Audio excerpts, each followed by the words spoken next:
I just want to do a quick addendum to the RPD video I just posted because there was a point that I forgot to make. I lost my train of thought.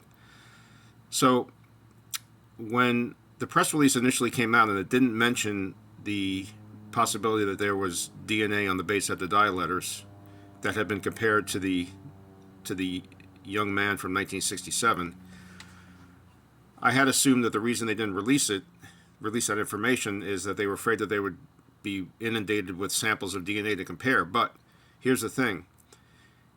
If they had DNA that matched the 1967 letter writer, that would have nipped everything in the bud, because here you had DNA from the base at the die letters.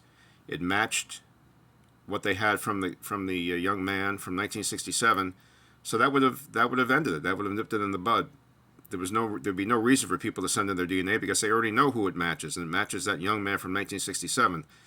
That's why I think that the fact that they did not mention that or make a point of mentioning that says that either A, that there is no DNA on the base at the die letters, which makes it very similar to the Zodiac letters, which then implies that he wrote them, or the other alternative is that they have DNA, but it does not match that young man, and it may in fact match Bud Kelly or one of the on-scene personnel from that day.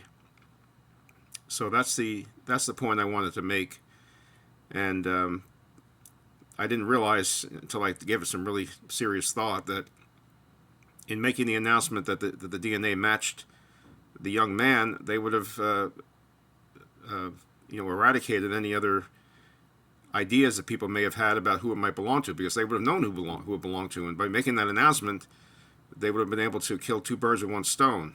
They could have, number one, proved that the young man had written the base at the die letters conclusively without having to just take his word for it. And number two, they could have eliminated any interest in other people sending samples of DNA to be compared to that DNA from the base at the die letters, because they would have known who it belonged to. End of story, and no one would have bothered them about that. But since they didn't, and it would have been an important point for them if they would have, I think that they don't have DNA from the base at the die letters, or it doesn't match that young man.